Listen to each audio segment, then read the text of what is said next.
তিন নম্বর বরকতের উপায় হচ্ছে যারা ব্যবসা বাণিজ্য করেন, ব্যবসা বাণিজ্যে আপনি সততা অবলম্বন করেন, সত্য কথা বলবেন, মিথ্যার আশ্রয় কখনো নেবেন না, কখনো মিথ্যার আশ্রয় নেবেন না। যারা বিভিন্ন মেকানিক্যাল কাজ করে, গাড়ি ঠিক করে, চিন্তা করেন তাদের রুজিতে সততা আছে না মিথ্যা কথা বললে 50 টাকার 10 টাকার কাজ করে 500 টাকা বিল করে। জি, এত ইনকাম করেও বরকত হয় না, অশান্তির শেষ নেই, অশান্তির শেষ নেই। যারা 9-6 করে, কিছু হালাল বাকিটা হারাম, এদিকে সেকেন্ড হ্যান্ড আপনার কিসের লোহা আর এসব কি বলে ব্যবসাটিকে, এখানে স্ক্রাব ব্যবসা, এই ব্যবসা করে।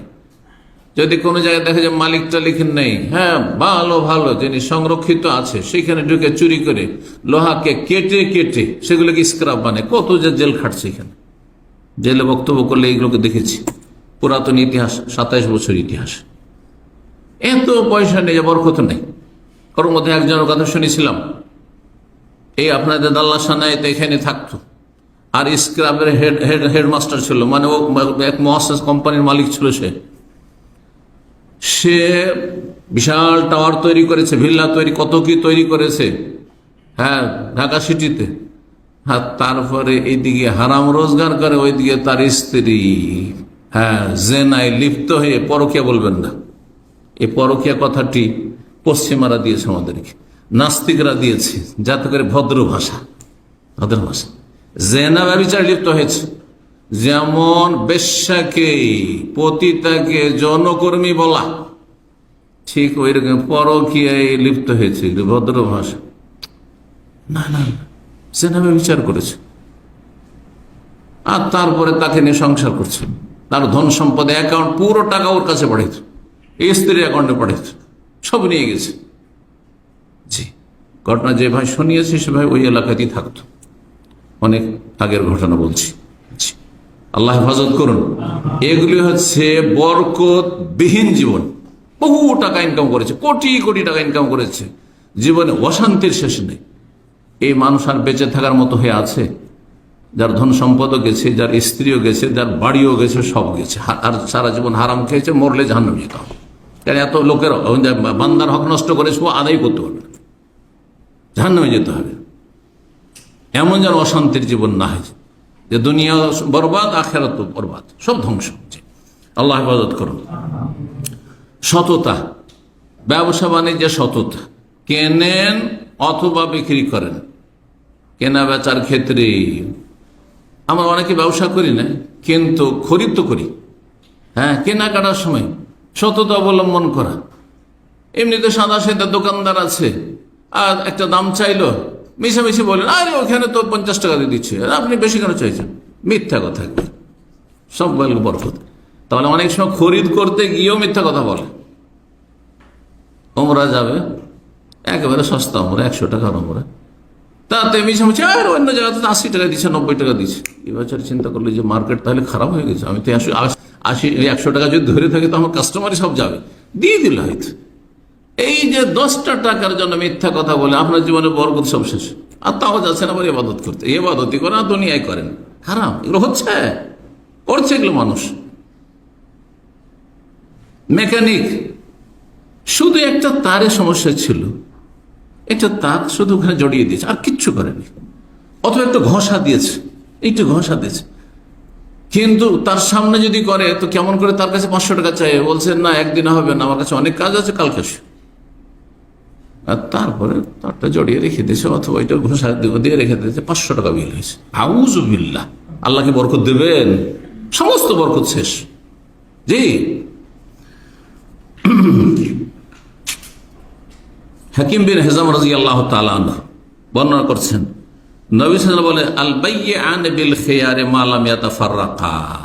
ক্রেতা আর বিক্রেতা, খরিদ্দার আর বেচে নেওয়ালা, ক্রেতা বিক্রেতা দুইজনের স্বাধীনতা থাকবে যতক্ষণ সেই জায়গা থেকে পৃথক না হয়েছে।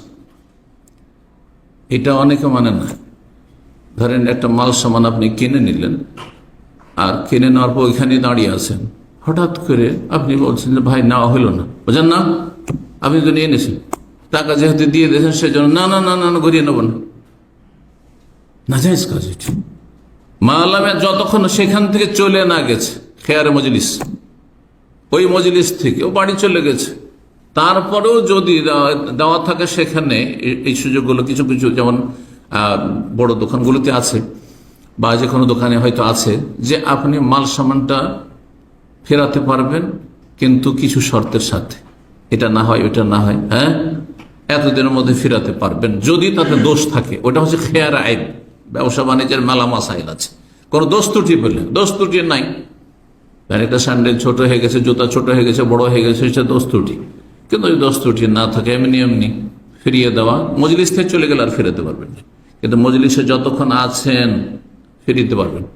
গাড়ি একটা কিনে নিয়েছে, টাকাও দিয়ে দিয়েছেন, আর দাঁড়িয়ে আছেন, ও গাড়ির কাছে দাঁড়িয়ে আছে, আর সে বিক্রেতাও দাঁড়িয়ে আছে, আর ক্রেতাও যে খরিদ করে সেও আছে, বলছে ভাই নেওয়া হলো না, বলছে না না হবে না, চলবে বিল খেয়ার বলছেন যে অতক্ষণ এখতিয়ার আছে, রাখতেও পারে ফিরিয়ে দিতে পারে যতক্ষণ মজলিস আছে।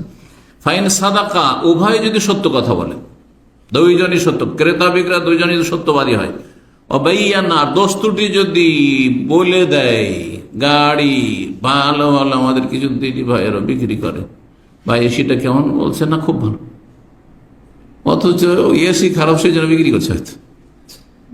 ভাই ইঞ্জিনে কোনো সমস্যা আছে, না ভাই কোনো সমস্যা নেই, অত সমস্যা আছে, আপনাকে বলে দিতে হবে, অবাইয়ানা স্পষ্ট করে দিতে হবে যে এটা এটা দোষ আছে, এ দোষ আছে। বোরে কালাহ ভাই আমার যদি সত্য কথা বলে আর দোষ ত্রুটি সব খুলে খুলে বর্ণনা করে দেয়, তাহলে দুইজনের কেনা বেচাতে ব্যবসায়ী বরকত দেওয়া, উভয়কে আল্লাহ বরকত দেবেন, ক্রেতা বিক্রেতা দুইজনেই বরকত পাবে। ওয়াইন কাজাবা, যদি মিথ্যা কথা বলে দুজনেই অথবা দুজনের একজন, ওয়াকাতামা দোষ ত্রুটি গোপন করে, মোহেকাত বারাকাত বাইহিমা, তাদের উভয়ের ব্যবসার বরকতকে নিশ্চিহ্ন করে দেওয়া হবে। রাসূলের হাদিস যে ক্রেতা সে যদি মিথ্যা বলে তার বরকতকে নিশ্চিহ্ন করে দেওয়া হবে, বিক্রেতা যদি মিথ্যা কথা বলে তার বরকতকে নিশ্চিহ্ন করে দেওয়া হবে। চিন্তা করুন তাহলে। সহিহ বুখারী 1940, সহিহ মুসলিমে 2825 নম্বর হাদিস। সুতরাং সততায় বরকত নেমে আসে, যদিও লাভ কম হয়, হয়তো গাড়িটা কম দামে বিক্রি করতে হবে সত্য কথা বলার জন্য। যদি বলতেন জানা সব ঠিক আছে, কোনো অ্যাক্সিডেন্ট হয়নি যদি বলে দিতাম, তাহলে দামটা আরো 2000 পেয়ে যেতাম বেশি। এই 2000 কোনো বরকত নেই মিথ্যা বলাতে। সত্য কথা বলে 2000 কম পেলে আল্লাহ বহু দিক থেকে আপনাকে দেবেন, বহু লস ক্ষয়ক্ষতি বলা মুসিবত থেকে আল্লাহ রক্ষা করবেন। যেখানে লক্ষ লক্ষ টাকা আপনার চলে যেত, বড় বড় অপারেশন, আর দেশে চিকিৎসা হলো না, বিদেশে যেতে হলো, কত খরচ আর কত হয়রানি, সেগুলোতে আল্লাহ বাঁচিয়ে দেন। বরকত যেমন ইতিবাচক হয়, বরকত নেতিবাচক হয়, একথা মনে রাখবেন। ইতিবাচক বরকত মানে আল্লাহর বাহ্যিক অনেক কিছু আল্লাহ দিয়েছেন বা দিচ্ছেন, এটা ইতিবাচক বরকত। নেতিবাচক বরকত বেতন কমই, অনেক আছে আপনাদের মধ্যে হয়তো 1000 টাকায় বেতন, যদিও হয়তো হয়তো আজকাল 1000-এর লোক খুবই কম আছে না, 2000, তারপর বেতন বেশি, 1 লোক 3500 বেতন, বলছে সে কি বলবো খুবই কম বেতন। কত? 3.5। আস্তাগফিরুল্লাহ ওয়া আতুবু ইলাইহি। আউযুবিল্লাহ পড়েন। এই জীবন থেকে অশান্তির জীবন, এটা কোথায় শান্তি খুঁজে পাবেন আপনি? নিচের দিকে তাকান না যে দেশের মানুষ কয় পয়সা ইনকাম করে, মাথা প্রতি কত টাকা ইনকাম আছে দেশের মানুষগুলোর, চিন্তা করেন আপনি। তো শুধু ওপর দিকে দেখছেন, হ্যাঁ যে বড় বড় ইনভেস্টর হয়ে গেল, ও আমার সাথে এসছিল, এই তো দেখলাম ও তো এরকমই লেবার ছিল, ইনভেস্টর হয়ে গেল, কোটি কোটি টাকার মালিক হয়ে গেল, ও একবারে পেয়ে গেছে, কি বলছে ওই যেটাকে বলা হচ্ছে কামা মুমতাজা, আর কিছু ভিআইপি হয়ে গেছে। কিচ্ছু না, কিচ্ছু নেই দুনিয়া, কিছুই না। যদি আখেরাত ঠিক না থাকে, জান্নাতে না যেতে পারেন, তো এই দুনিয়ার ভিআইপি কোনো লাভ নাই, সবচেয়ে লাঞ্ছিত ওরা কে দুনিয়ার সমস্ত জাহান্নামী দেখবে, আর আমরা গরিব জাহান্নামী রে, এত বড় রাজা বাদশাহ জাহান্নামী রে, রাষ্ট্রপতি প্রধানমন্ত্রী এত বড় বড় নেতা ছিল, আমাদের সব জাহান্নামী চলছে আমার সব সামনে, এর চাইতে লাঞ্ছনা আর কি আছে? জি। তো এই ছিল 3 নম্বর বরকত। আর বরকত হচ্ছে ব্যবসা বাণিজ্য বা চাকরি বাকরি যে যা করছেন তাতে সততা অবলম্বন করা।